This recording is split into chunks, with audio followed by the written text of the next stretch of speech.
The first image that still wakes me up some nights isn't loud or bloody. It's just a cracked strip of old drywall hanging open like a torn book cover, with afternoon light angling in through dusty storefront windows and turning the air inside that room the color of weak tea. Fine powder floated in that beam, drifting down over a narrow, dark gap in the wall where cold air breathed out, stale and faintly sweet like cardboard that had sat damp for too many years. Bits of insulation clung to exposed studs, pink and gray and matted, and there on the rough concrete floor, something white lay half buried in grit, fluttering slightly in the draft whenever the door opened somewhere behind me. I remember the scrape of boots on broken tile, the soft hum of industrial work lights, and the way every sound bounced too loud off bare empty space. My eyes kept going back to that little rectangle of paper folded over on itself. Its printed lines faded, but still there like words someone had tried very hard to keep from being erased. I knew before anyone said a thing that whatever was written on that paper was going to change what our family had believed for more than a decade. I also knew in the quiet way you know a storm has already arrived that I was standing in the last place my sister had ever been seen. Before I go any further, tell me where you're listening from, and follow if you believe some names should never fade. Back then, before any of that, our world felt small and manageable, the way a well-worn neighborhood can feel like the whole universe when your days are built on the same streets, the same stores, the same familiar faces. Maple Ridge sat in a shallow valley ringed by low brown hills that turned gold in the summer and smelled of dry weeds and hot dirt by late afternoon. On June mornings, the air started cool enough that screen doors stayed open, letting in the sound of sprinklers ticking across lawns and delivery trucks rumbling past on the main road a few blocks away. I lived about 10 minutes from my sister's house in a little 2-bedroom place with a sagging front porch and a view of the Bennett's subdivision if I leaned just right over my railing and squinted through the trees. That June, I'd get off a night shift at the hospice roll down my car windows to let the cool air slap me awake on the drive home and watch the sun burn its way up over the roofs, turning the asphalt a shiny dark gray. Laura's street was the kind you see in bank brochures. Maple trees in the strip between sidewalk and curb kids' bikes tipped over on their sides in front yards, wind chimes clinking lazily from porches when the breeze picked up. Her house sat midway down the block, a modest 2-story with beige siding, a darker brown trim, and a basketball hoop over the garage that hadn't seen much use since Maddie decided soccer was her true calling. If you were walking past around 8 in the morning, you'd usually hear some combination of cereal bowls clinking, the microwave door slamming, and Chloe's high, bright laughter drifting out through the kitchen window over the sink. There was almost always a candle burning on the counter, some vanilla or cinnamon thing, and when she opened the front door, you'd get that mixed with coffee and the faint lemon smell of the cleaner she used on the floors. That summer, our lives followed a pattern we could have drawn in our sleep. I'd finish a shift stop by the Bennett's place for coffee before heading home and find Laura in jeans and a soft old t-shirt, bare feet padding on the cool tile hair yanked back in a ponytail that had survived 100 small crises before 9 a.m. She was the kind of person who could make chaos look gentle. Maddie would be at the table with her elbows on her math workbook earbuds dangling, one foot tapping on the chair rung in time with music only she could hear. Logan would be half under the table chasing a marble or fiddling with some gadget he'd taken apart. And Chloe, always in some kind of mismatched outfit, sparkly skirt with dinosaur t-shirt, that sort of thing, would be perched on a counter stool, swinging her legs, chattering on about the party she wanted for her birthday. On those mornings, the house held that soft hum families make when everyone's doing something different but together. The dishwasher would thrum quietly. The television in the living room might be murmuring local news under the clink of spoons.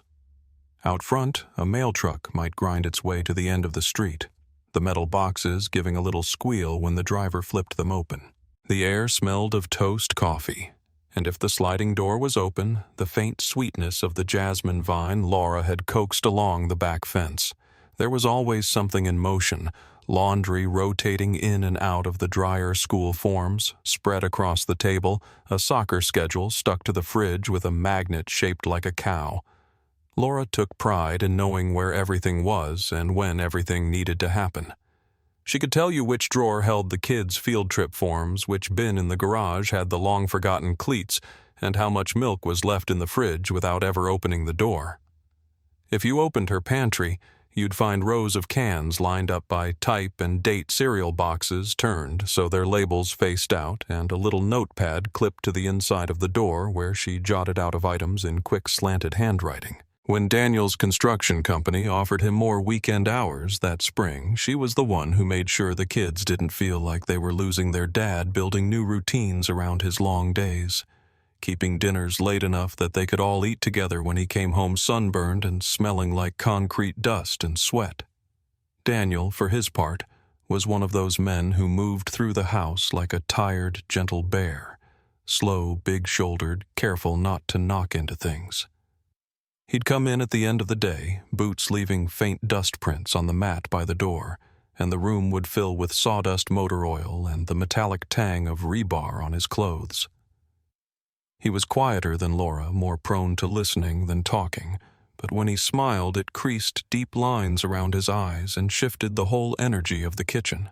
On Fridays he'd crack the back sliding door open and sit on the step with a beer watching the kids in the small backyard. Maddie practicing footwork with a worn-out soccer ball. Logan swinging a plastic bat at nothing in particular. Chloe arranging plastic ponies at the edge of the grass like they were waiting for parade instructions. A week before everything changed, Chloe could talk about almost nothing but her birthday. If you had walked into their living room, you would have seen construction paper banners taped half-heartedly to the walls, draft versions of the real banner she wanted with glitter and balloons and a giant number 9. She'd curl up in the corner of the couch with her knees tucked under her, clutching a stuffed rabbit and pepper Laura with questions. What kind of cake? Could they have a piñata? Would Aunt Karen come early and help set up the decorations? Laura would stroke Chloe's hair absent-mindedly while flipping through a grocery circular, circling cake frosting, snack packs, juice boxes. On the coffee table, little paper invitations sat in a neat stack, edges curling just slightly in the dry air. You could smell crayons and scotch tape and the faint plastic scent of new balloons still in their packages.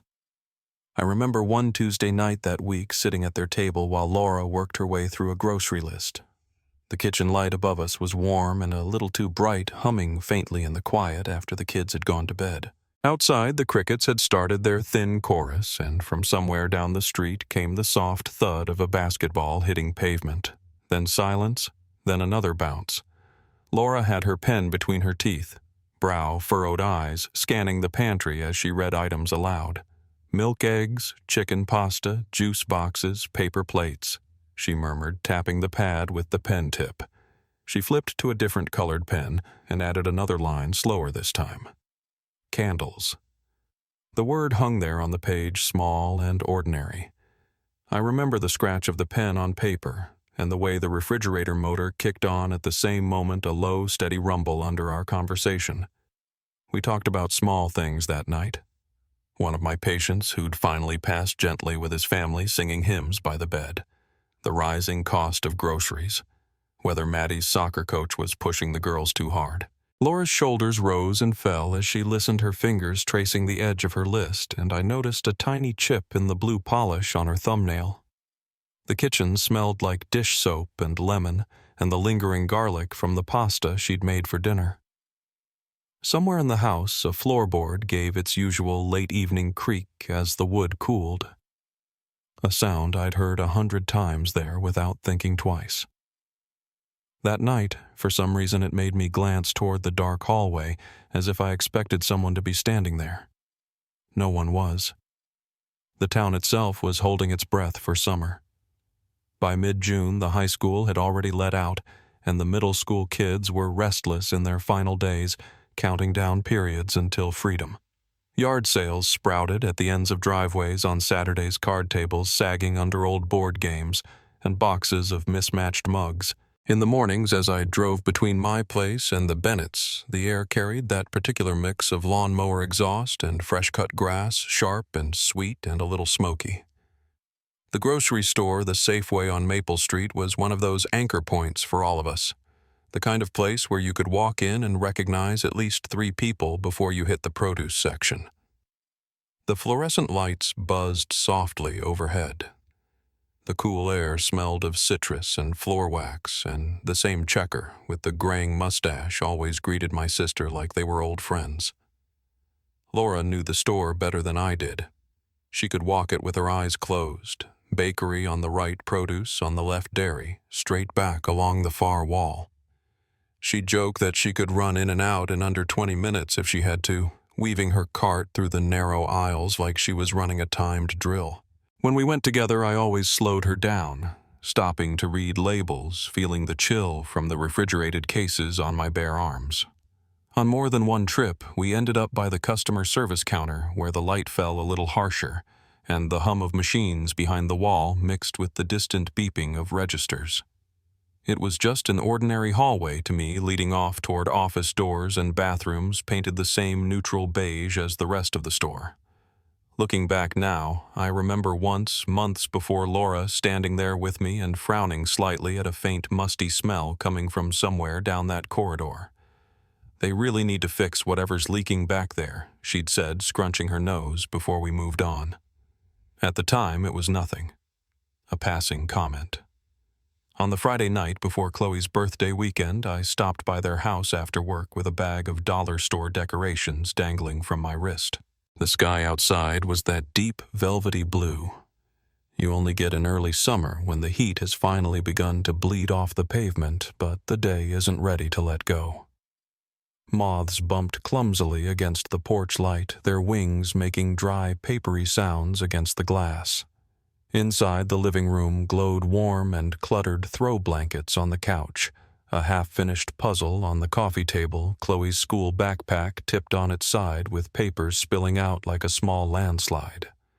The air held the buttery smell of popcorn and the faint citrus of the cleaner Laura used on the coffee table. We spent an hour at the dining table, sorting packages of streamers and confetti, our fingers brushing over small plastic clips and twist ties, listening to the soft tick of the kitchen clock.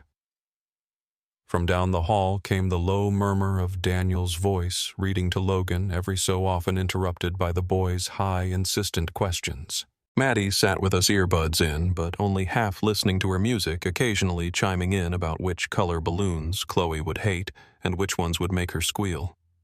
At one point, Laura got up to refill my water, the ice in the glass clinking softly, and I watched her pass under the overhead light, her shadow stretching long on the floor. She paused at the counter, picked up that now dog-eared grocery list, and tapped it thoughtfully with her fingertip. "I'll go first thing tomorrow," she said, more to herself than to me. "Less crowded. I'll grab everything at once." Later, as I stood on their front step, getting ready to leave, the night pressed in gentle and still around us. The air felt cooler, carrying the distant whoosh of a car on the main road and the soft, rhythmic chirping of crickets in the bushes. Across the street, a neighbor's television flickered blue against closed curtains. Laura leaned in the doorway, one hand on the frame, the other wrapped around a mug that smelled faintly of chamomile and honey. Behind her, down the hall, I could see the soft glow of a nightlight spilling a small puddle of amber onto the hardwood floor. "Text me if you think of anything I forgot," she said, giving me that tired, lopsided smile I'd known since we were kids. I walked down her front path, gravel crunching under my sandals, and glanced back once more before getting into my car. The porch light was still on, throwing a pale circle onto the stoop and catching in the steam rising from her mug. I remember thinking I'd call her when I got home, just a quick chat about whether we had enough paper plates and if I should pick up extra ice. When I stepped into my own quiet house a few minutes later, keys jingling in my hand and the faint smell of stale coffee greeting me. I saw my phone sitting dark on the counter where I'd left it, a thin line of light from the street lamp outside edging across its screen. For some reason I couldn't explain. I didn't dial her right away. I set my keys down, listened to the hum of my refrigerator and the distant bark of a dog 2 streets over, and let the silence stretch just a little too long. I remember the moment things first felt off. It was subtle, the kind of shift you only recognize in hindsight, like a faint tremor under your feet before the ground truly moves.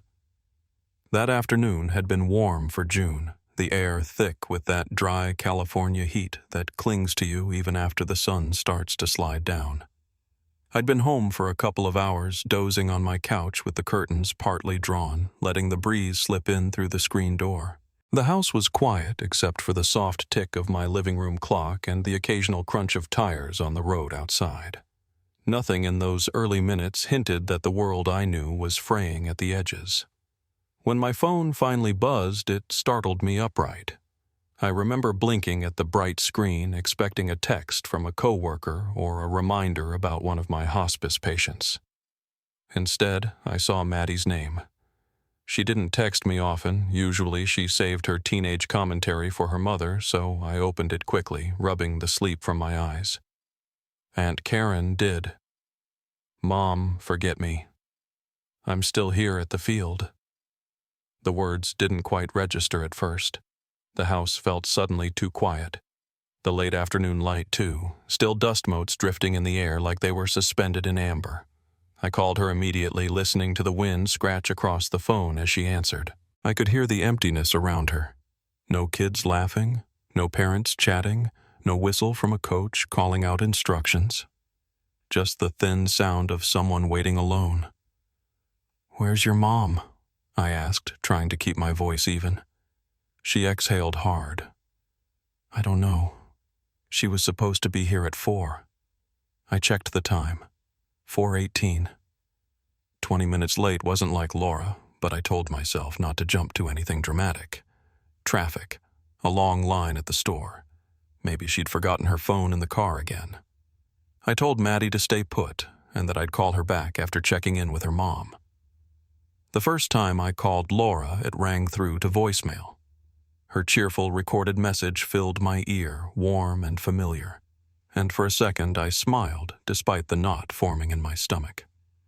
I tried again. Straight to voicemail this time. That was stranger. Her battery was always charged, always. She kept a charger tucked away in her purse, specifically because she hated missing calls from the kids. I stood in the middle of my living room, the hardwood cool under my bare feet, feeling a faint prickle of unease move up my arms the way a draft sometimes slips under a door. Still, I pushed the worry aside. I told myself I was being dramatic, that she'd call any minute. When Maddie called me again, her voice was thinner. "Coach is leaving," she said. I grabbed my keys and walked out into the fading heat, locking the door behind me.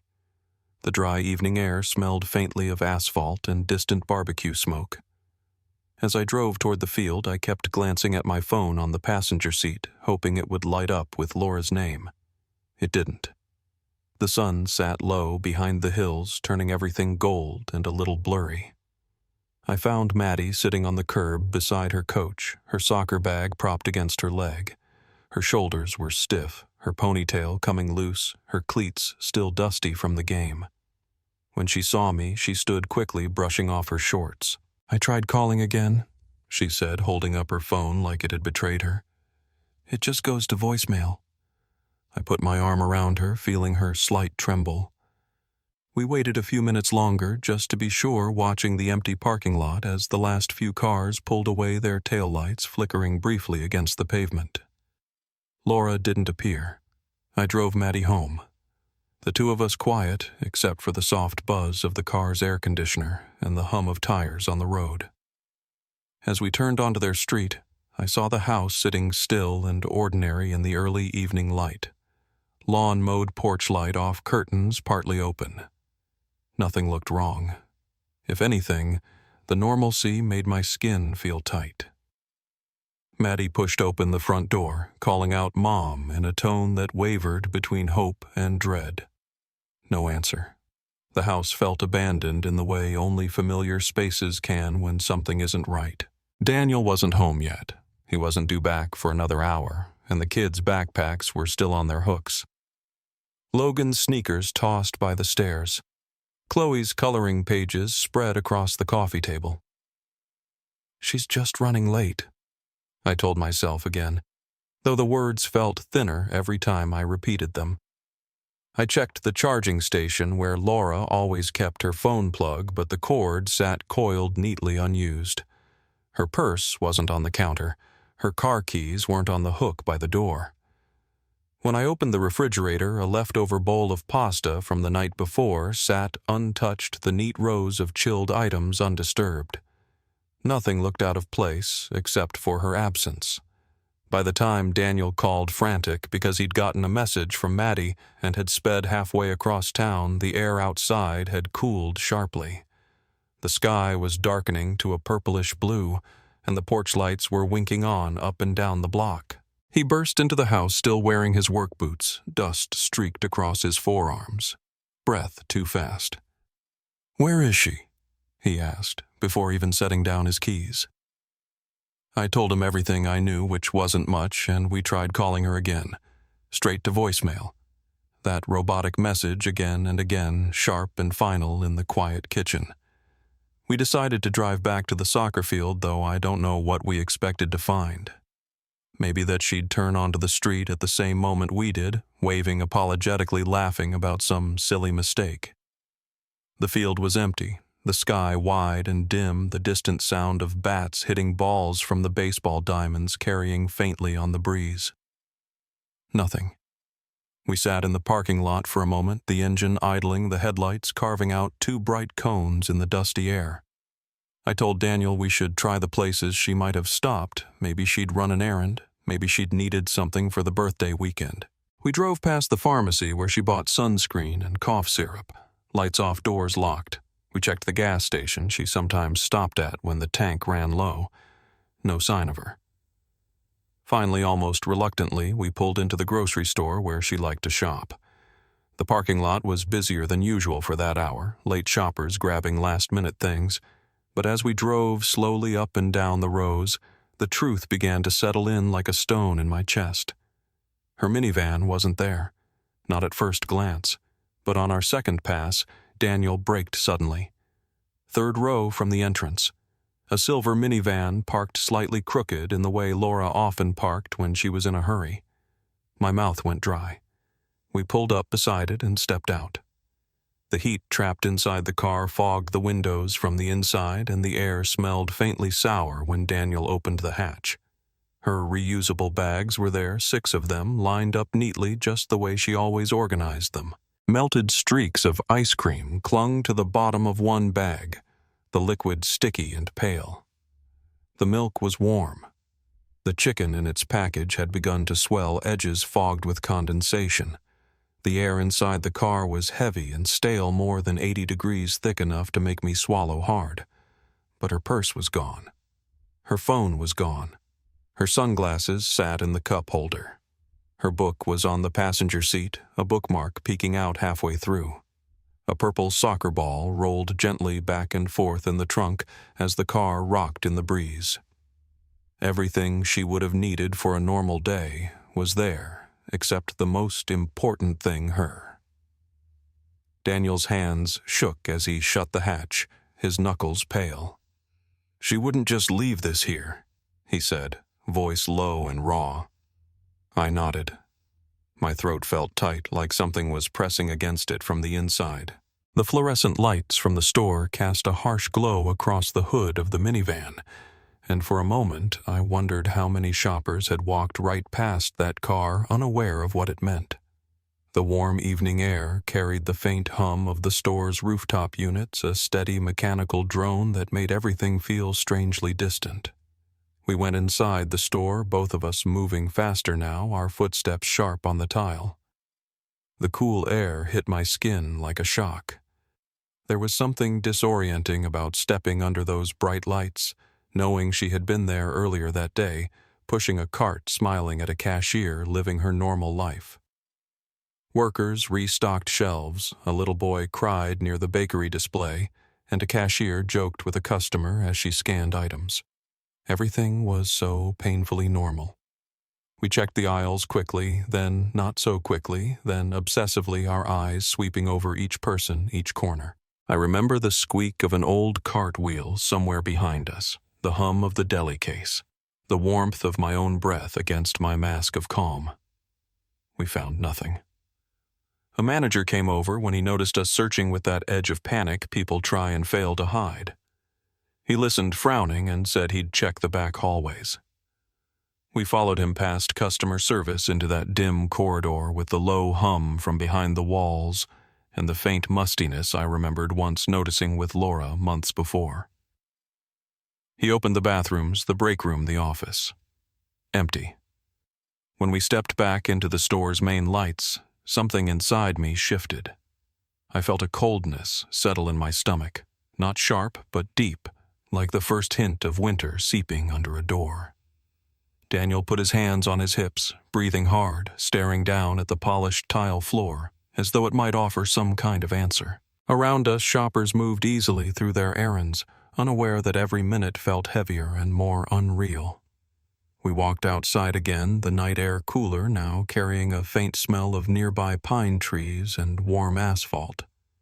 The sky had fully darkened, the stars faint behind the glow of streetlights. A slight breeze stirred the edges of the receipts scattered near the cart return, making a soft rustling sound that felt entirely too loud to me. Maddie called, voice wobbling, asking if we had found her mother yet. I told her we were still looking and would be home soon. Daniel leaned against the hood of the minivan, his head bowed.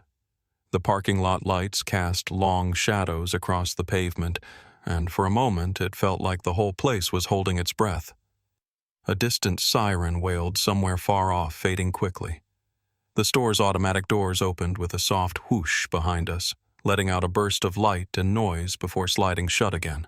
Right around then, a sheriff's cruiser turned slowly into the lot, its headlights sweeping across rows of cars like a slow-moving spotlight. It pulled into the space beside us, engine idling softly, the radio crackling faintly inside. The deputy stepped out, his boots hitting the pavement with a dull thud, and he removed his hat before he spoke.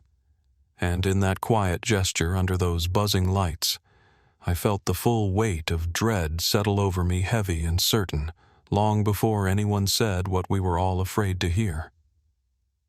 The deputy who stepped out of that cruiser the night Laura vanished carried the same tight caution in his eyes I'd seen on families when I walked into hospice rooms. He spoke softly, his breath sending thin clouds into the warm air, as though the temperature had dipped without warning. And as I listened, something inside me settled into a stillness I didn't recognize. It felt like the moment before a storm breaks that hush, when even birds go quiet. He asked a handful of questions when we'd last heard from her, whether she'd mentioned any sudden errands, if she'd seemed upset about anything. Daniel answered most of them, voice rough, hands on his hips, like he was forcing himself to stay upright. I stood there, staring at Laura's minivan, the interior still giving off the warm, spoiled smell of melted groceries, and understood with a cold certainty I couldn't shake that we'd crossed a line. This wasn't family worry anymore. Something bigger had begun to move around us. More cruisers arrived as the evening deepened their red and blue strobes, washing over the storefront like waves of color. The lights flickered on the windows, stretching across the cars and pavement, and every so often the automatic doors would open with a sigh, adding a slice of bright interior light to the dim lot. Deputies walked the rows of parked cars with flashlights, their beams cutting through the dusk like sharp needles. I heard radios crackle, short-clipped messages, numbers instead of names. Daniel stood with his arms crossed, shoulders rigid, staring at the entrance of that grocery store as though he expected his wife to step through at any moment, brushing off all this chaos with an embarrassed laugh. They asked us to wait near the curb while they checked the building again, and I found myself listening too closely to the sounds in the air, the buzz of the overhead lights, the low mechanical groan of the refrigeration units humming through the walls, the soft flicker of a moth hitting the nearest lamp. Those mundane sounds felt too loud and too fragile at the same time. Maddie called once more, voice cracking as she asked what was happening. I told her gently, slowly, that the deputies were helping us now.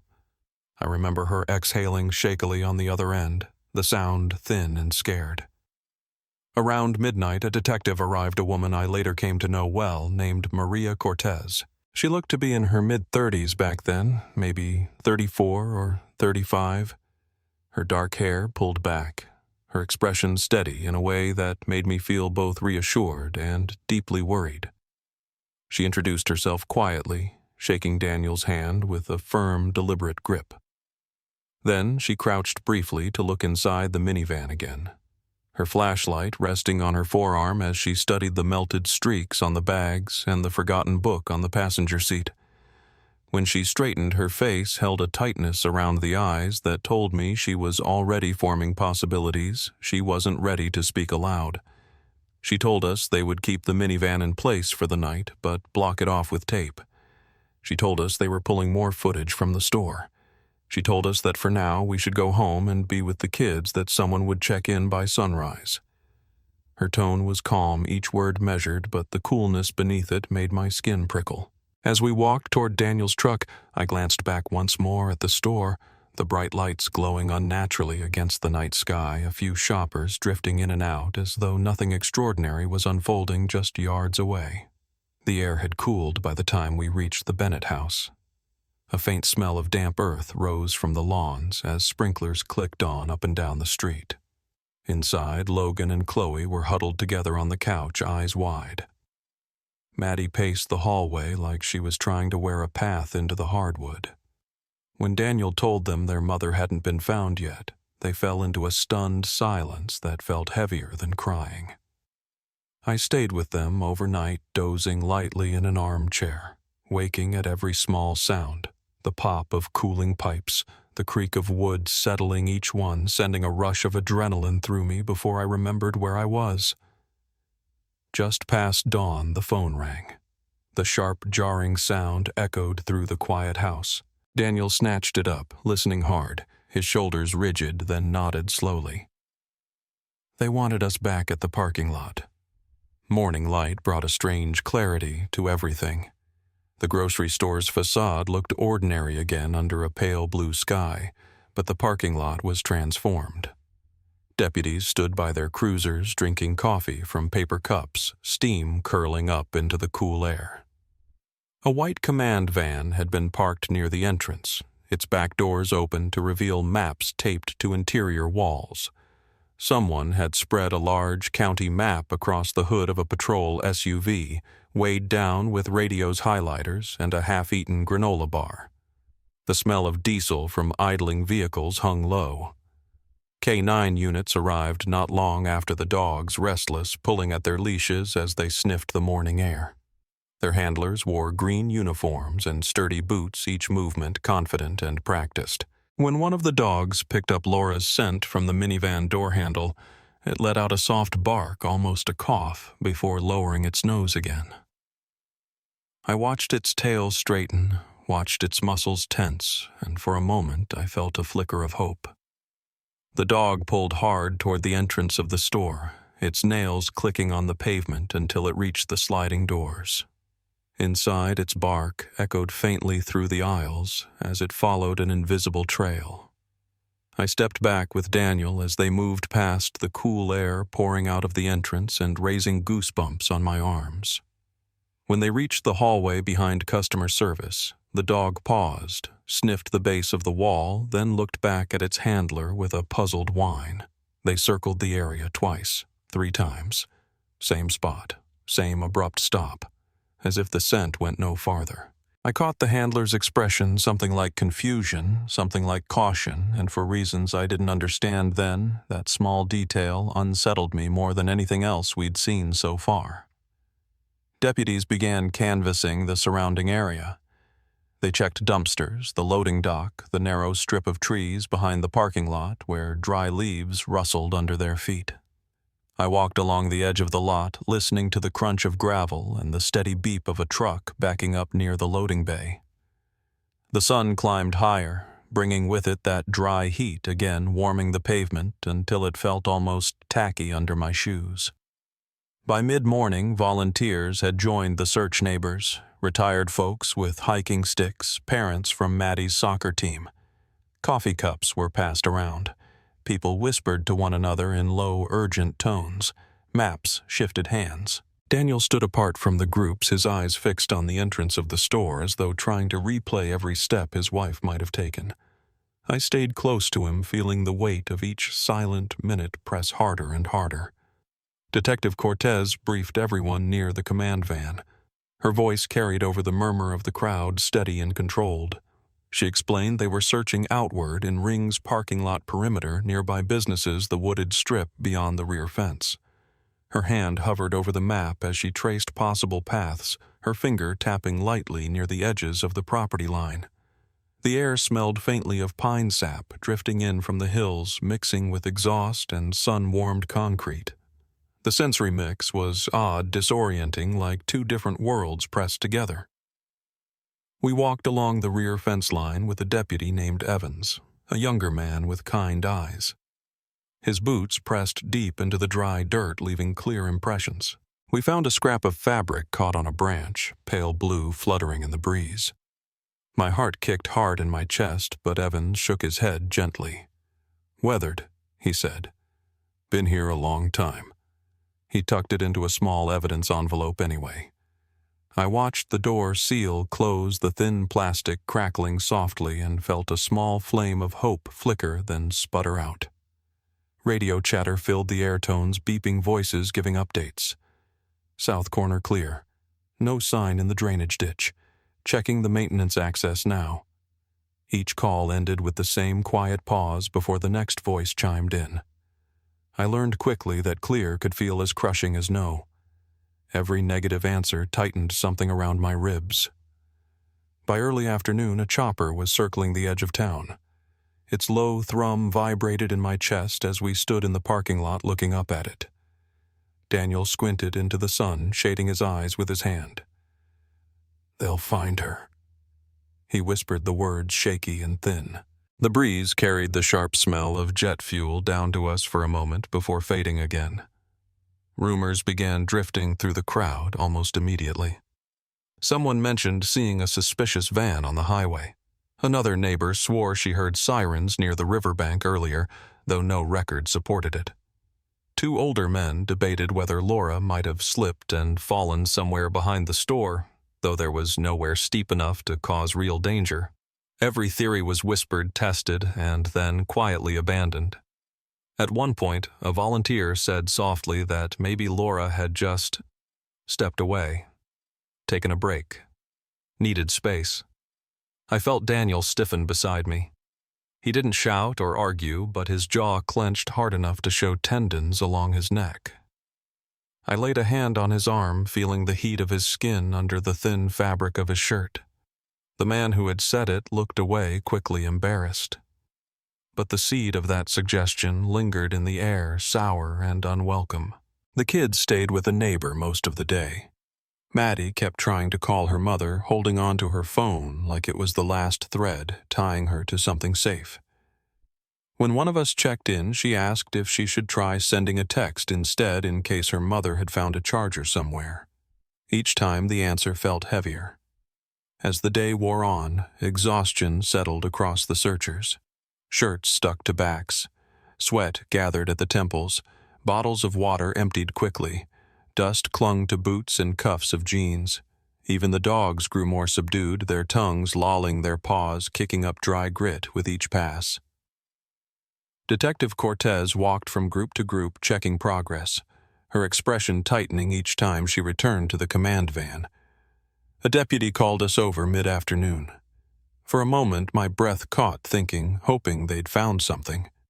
He knelt near the southeast corner of the lot where a narrow strip of dirt met the sidewalk. He pointed to a faint imprint, half smudged. It looked like a shoe print, small, maybe a woman's, but rain months earlier, or countless footsteps since, had distorted it so much it was impossible to tell. Still, he photographed it from multiple angles, marking it with a small flag. The bright neon color fluttered weakly in the breeze, looking strangely out of place against the dull earth. The absence of any sign began to feel like its own kind of presence. Every time someone returned from a grid search shaking their head, the silence that followed seemed to thicken. You could hear it in the pauses between radio calls, in the scrape of boots on gravel, in the way people avoided each other's eyes as the afternoon drained into evening. By late day, the sun sat low again, casting long shadows across the asphalt. The heat still hovered, but a faint coolness edged in as the light softened. I found myself near the command van, leaning against the warm metal, trying to steady my breathing. The map spread out on the hood was covered in marks. Now circles, arrows, shaded blocks. Areas cleared. Areas to check next. Detective Cortez was standing over it, hands on the map's edges, studying it with a focus so intense she barely blinked. I watched her finger drift toward the northwest corner of the store, tapping lightly on a spot that didn't seem to fit with any of the usual patterns. She frowned. Not dramatically, not like she'd solved anything, but with a small, thoughtful crease forming between her brows. At that same moment, a deputy jogged up from the far side of the lot, something small and folded held carefully in his gloved hand. His radio crackled at his shoulder. The air seemed to tighten as he approached the evening light, catching the edge of whatever he carried. And though he hadn't said a word yet, every instinct in me told me the search had just turned in a direction none of us were prepared for. The deputy reached us at a brisk pace, his boots scuffing against the asphalt in a way that cut through every other sound in that parking lot. He held something small in his gloved hand, pinched delicately between two fingers, as if it might crumble. The late-day sun glinted off the plastic sleeve they'd placed it in a muted flicker that tightened something in my chest. He didn't speak right away, just looked at Detective Cortez with a kind of quiet urgency that made the air around us feel suddenly thinner. Radios crackled across the lot, short-clipped bursts that carried the same tone I'd heard at hospital codes. A moment before, we had all been moving in slow, tired circles, worn down by hours of nothing. And then, in the space of a breath, every deputy straightened, turning toward that single point where something had finally unmistakably shifted. Cortez stepped closer to him, and the deputy lifted the item just slightly so she could see it. I couldn't make out the details from where I stood, only a flash of white paper creased and faintly stained. But I saw the way Cortez stiffened, how her jaw set, and how she lowered her voice as she asked him where he'd found it. He pointed back toward the building, not to the wooded strip or the parking lot edge, like so many of the dead-end finds earlier that day, but toward the wall near the customer service area, the same place where the dogs had stalled, the same hallway where I had once stood with my sister months before, complaining about a musty smell neither of us had understood. A few deputies moved toward that spot, their movements no longer casual but careful, almost surgical. The grocery store had begun closing up for the night. Its lights dimmed, and the mix of warm interior glow and the fading daylight created long shadows that stretched across the pavement. I walked a few steps forward without meaning to, drawn by the sudden hush sweeping over the lot. Even volunteers stopped talking, shifting their weight, craning their necks. The breeze carried a faint smell of dust and something metallic, like the air before a storm.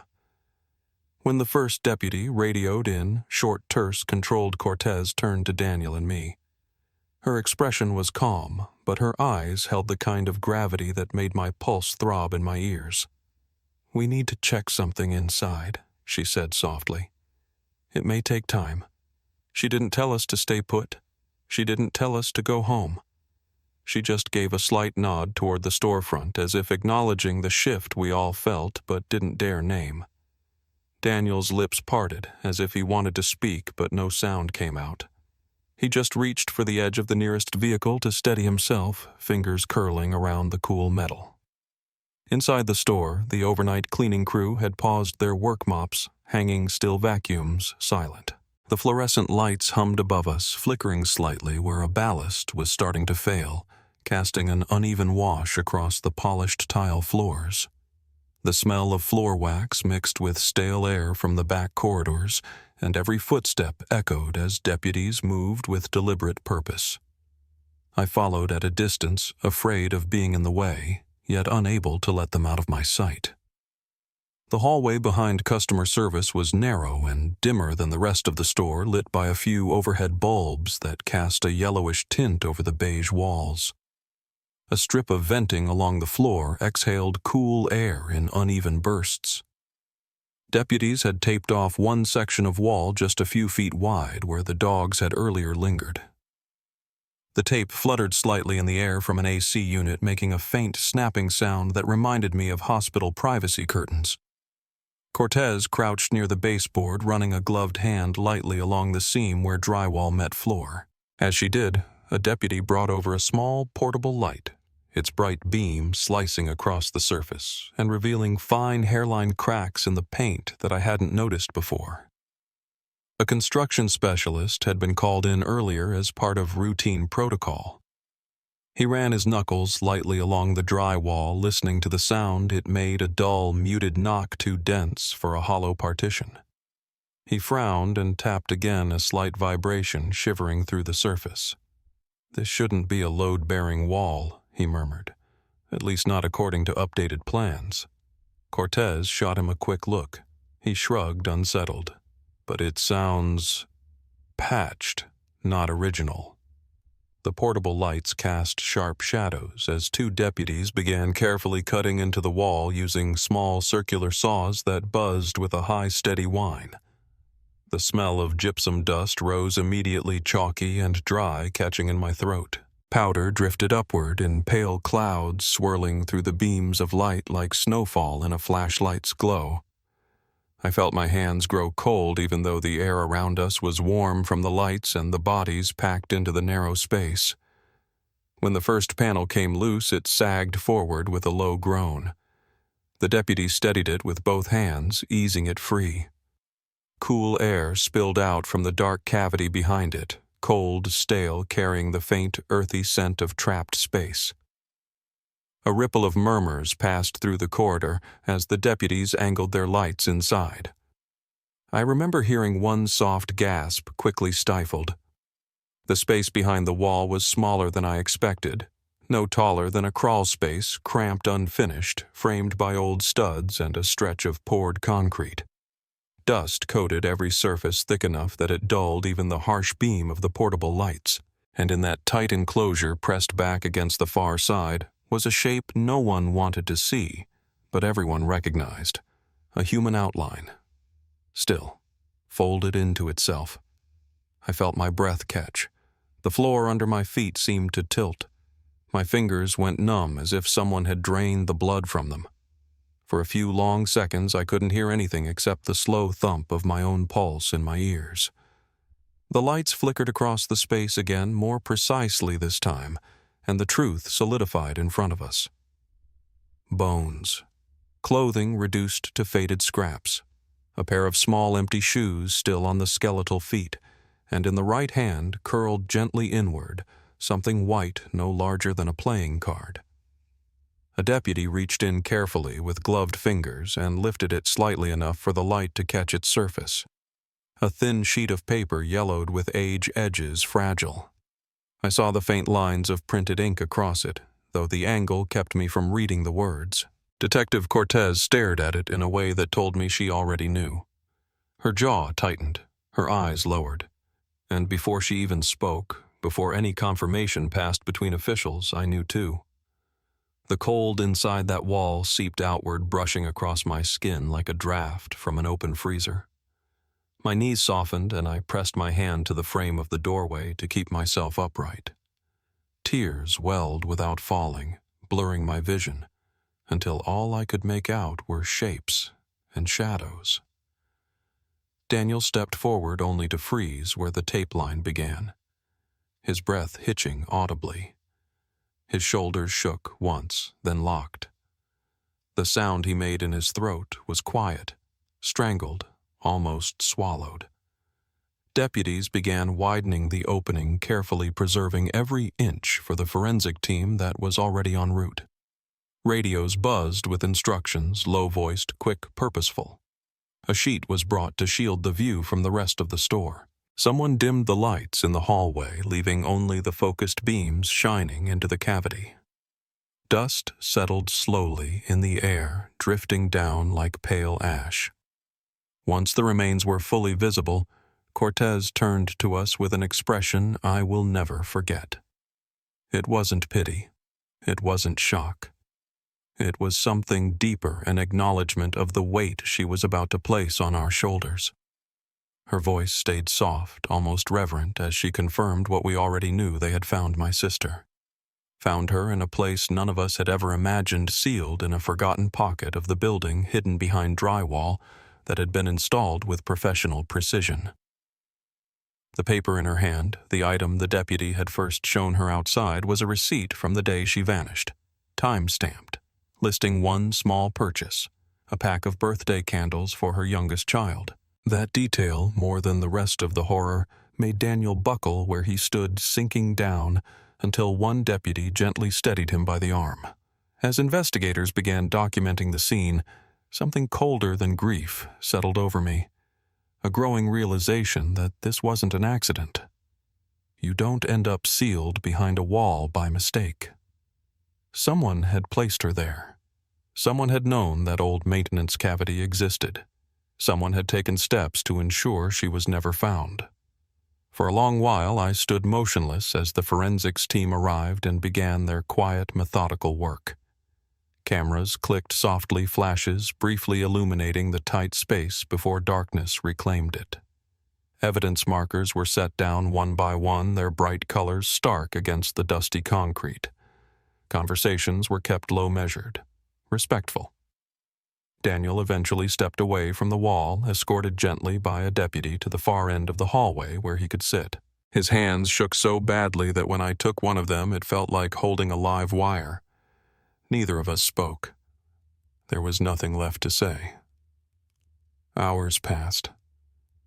Maybe more. I lost sense of time in that narrow corridor where the air felt too cold and too close.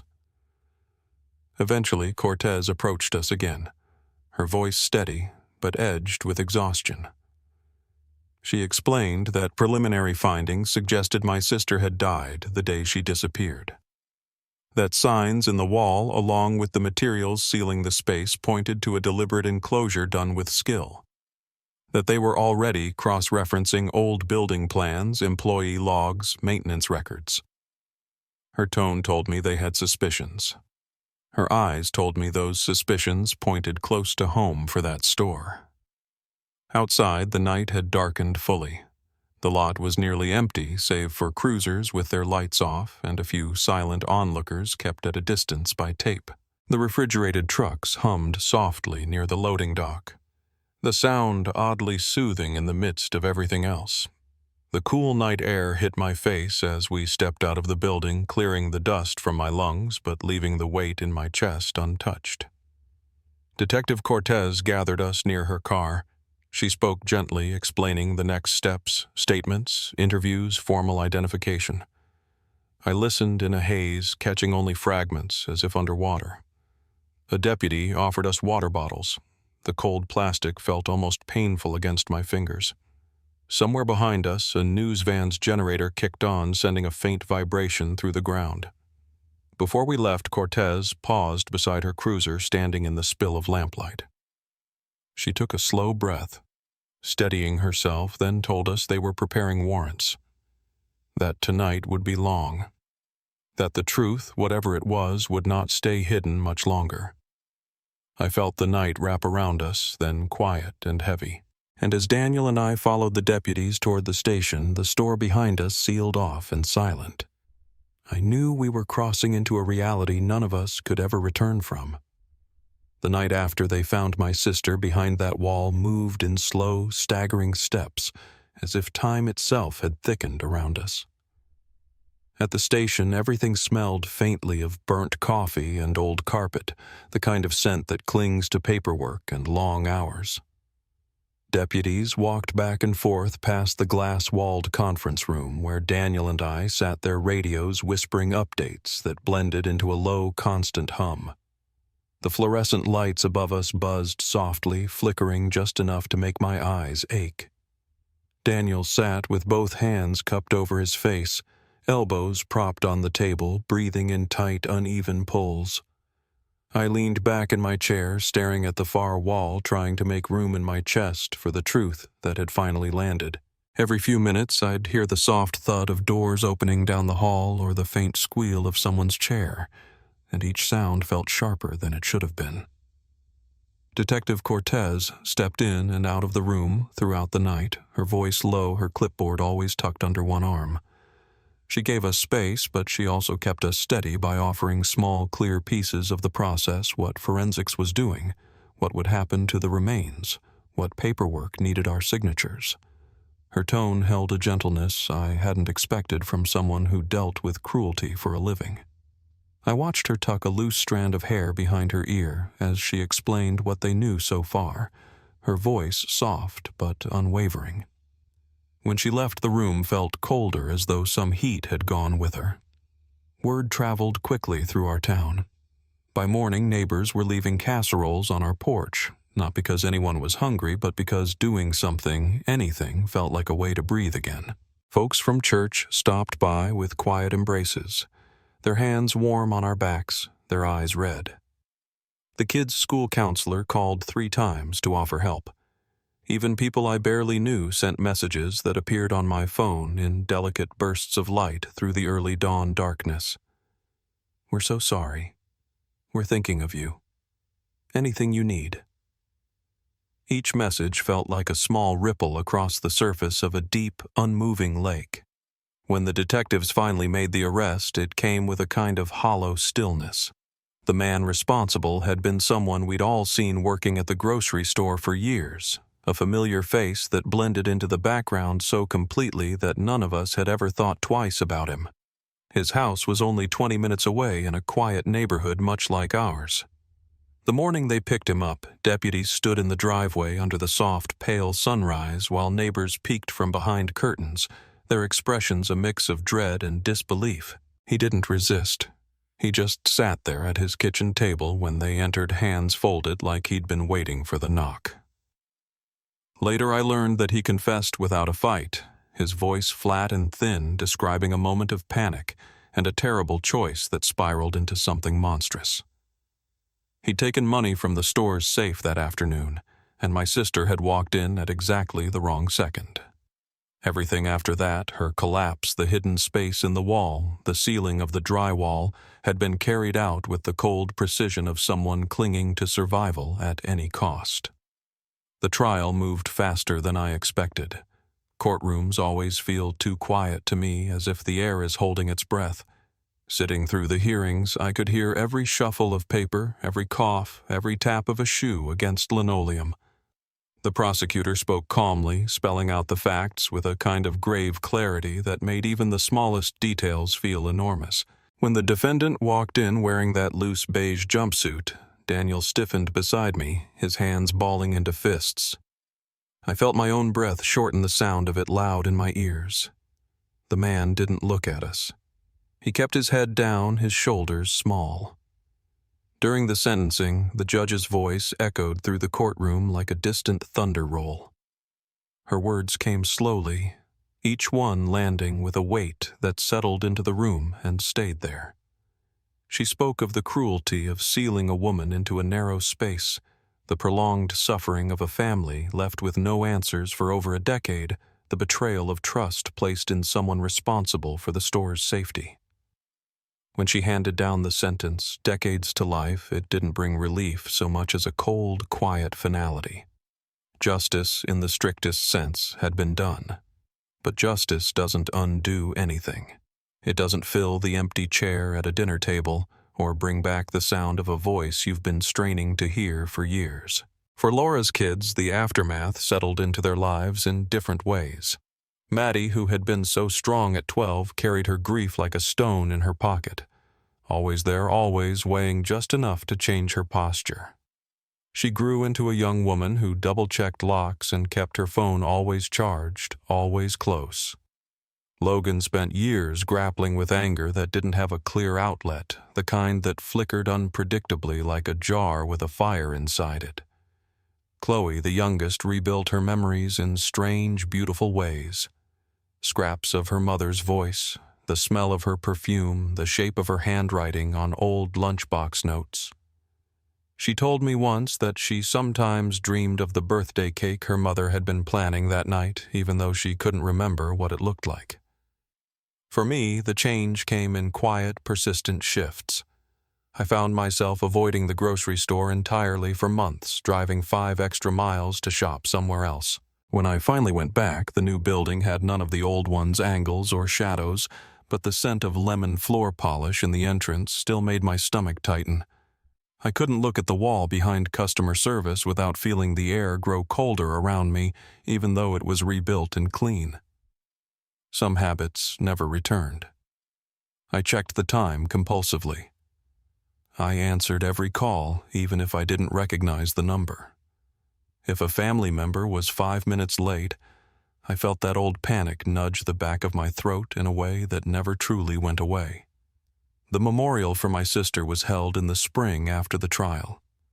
The community garden dedicated in her honor had just opened a small, peaceful space filled with lavender rosemary and a few sturdy benches where people could sit in the late afternoon sun. The plaque with her name on it was simple, understated, and when I ran my fingers over the engraved letters, the metal felt warm from the day's light. The kids placed flowers at the base of the plaque, bright colors that stood out against the mulch.